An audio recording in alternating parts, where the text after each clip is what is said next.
Shalom Bapak Ibu Saudara-saudari yang dikasihi dan mengasihi Tuhan. Kita bersyukur kalau hari ini Tuhan boleh memberkati kita. Sebentar kita akan membaca dan merenungkan firman-Nya. Mari kita berdoa terlebih dahulu. Tuhan, terima kasih, kami mengucap syukur untuk berkat-Mu hari ini. Kami boleh ada sebagaimana kami ada, itu semua karena kemurahan Tuhan. Saat ini kami akan membaca dan merenungkan firman-Mu. Berfirmanlah dan biarlah kami mengerti apa yang menjadi kehendak-Mu. Kami berdoa dalam nama Tuhan Yesus Kristus. Haleluya. Amin. Ayat firman Tuhan hari ini kita ambil dari kitab Zefanya pasalnya yang pertama. Saya akan membacakan ayat yang pertama, kedua, ketiga. Firman Tuhan yang datang kepada Zefanya bin Kushi, bin Gedalia, bin Amarya, bin Hizkia, dalam zaman Yosia bin Amon, Raja Yehuda. Aku akan menyapu bersih segala-galanya dari atas muka bumi. Demikianlah firman Tuhan. Aku akan menyapu manusia dan hewan. Aku akan menyapu burung-burung di udara dan ikan-ikan di laut. Aku akan merebahkan orang-orang fasik dan akan melenyapkan manusia dari atas muka bumi. Demikianlah firman Tuhan. Amin. Demikianlah firman Tuhan, mari kita merenungkannya. Bapak Ibu Saudara yang dikasihi dan mengasihi Tuhan, teguran Tuhan atau peringatan Tuhan seringkali kita mendapatkannya. Mungkin ada sebagian dari kita nyaman dengan teguran itu, tapi ada sebagian lain juga tidak nyaman karena ditegur. Karena tidak bisa dipungkiri, kadang kita sering merasa diri kita benar dan kita punya banyak alasan. Tetapi Bapak Ibu Saudara, ketika Tuhan menegur, pasti Tuhan tahu tentang apa yang terjadi di dalam kehidupan kita. Biasanya ketika Tuhan menegur kita, ketika kita mendengar dan kita berubah, pasti teguran itu akan selesai. Namun kebanyakan terkadang tidak terjadi demikian. Bisikan Tuhan terkadang tidak mempan, sehingga datanglah teriakan. Ketika teriakan pun tidak berdampak, maka datanglah pukulan.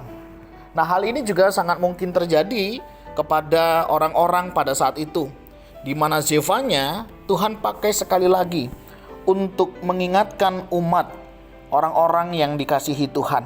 Tak henti-hentinya Tuhan menegur umatnya, dan tak lelah Tuhan mengingatkan.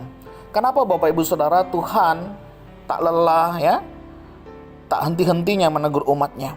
Karena Tuhan mau setiap kita, umat yang dikasihinya, umat yang dicintainya, itu tidak hilang.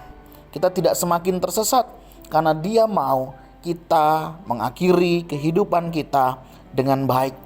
Tuhan tidak mau kita mengakhiri di tempat yang salah dan di waktu yang salah. Oleh sebab itu Tuhan seringkali mengingatkan dan menegur umatnya. Supaya apa? Tidak semakin jauh manusia tersesat dan hidup di dalam dosa. Bapak Ibu Saudara, berbicara tentang teguran, terkadang ada banyak pertimbangan yang ada di dalam diri kita. Kadang kita ditegur oleh orang-orang di sekitar kita. Bahkan kadang orang-orang yang mungkin kita tidak kenal. Siapapun Bapak Ibu Saudara yang menegur kita, kita harus belajar peka dan memperhatikannya. Walaupun mereka adalah orang-orang yang tidak kenal, bahkan yang mungkin tidak terkenal sekalipun. Kadang kita melihat siapa yang menegur.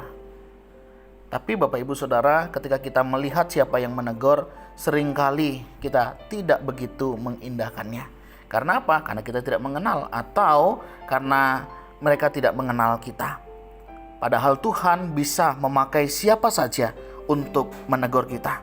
Mungkin rekan kita, mungkin pasangan kita, bahkan anak-anak kita atau orang tua kita juga bisa menegur kita. Bawahan kita, pimpinan kita bisa juga menegur kita. Siapapun mereka, Tuhan bisa memakainya.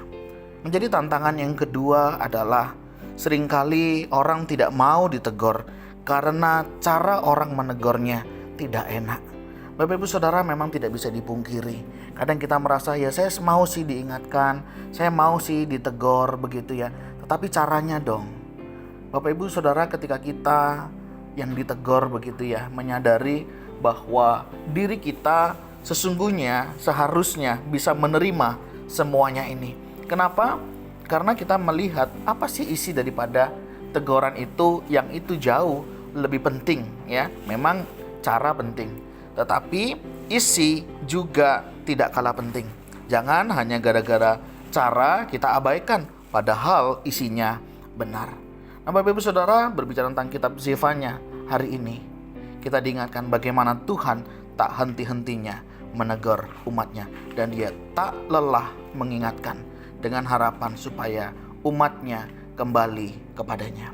Kalau hari ini kita mendapatkan teguran, bersyukurlah karena kita masih dikasihinya.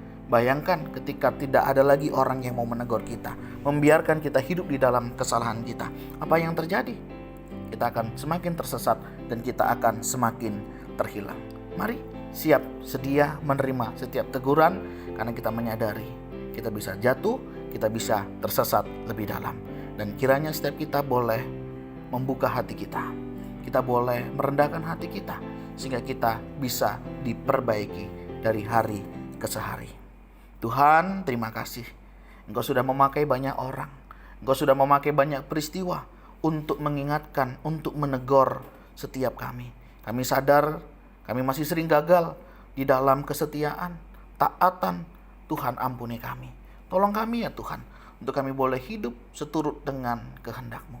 Terima kasih untuk kasih setiamu, terima kasih untuk kemurahan-Mu. Terima kasih juga untuk orang-orang yang mengasihi kami, sehingga mereka mau menegur kami.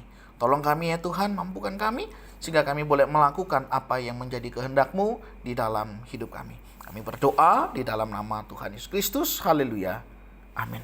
Bapak Ibu Saudara, demikianlah renungan kita hari ini. Kiranya setiap kita boleh diberkati dan kiranya nama Tuhan dimuliakan. Shalom.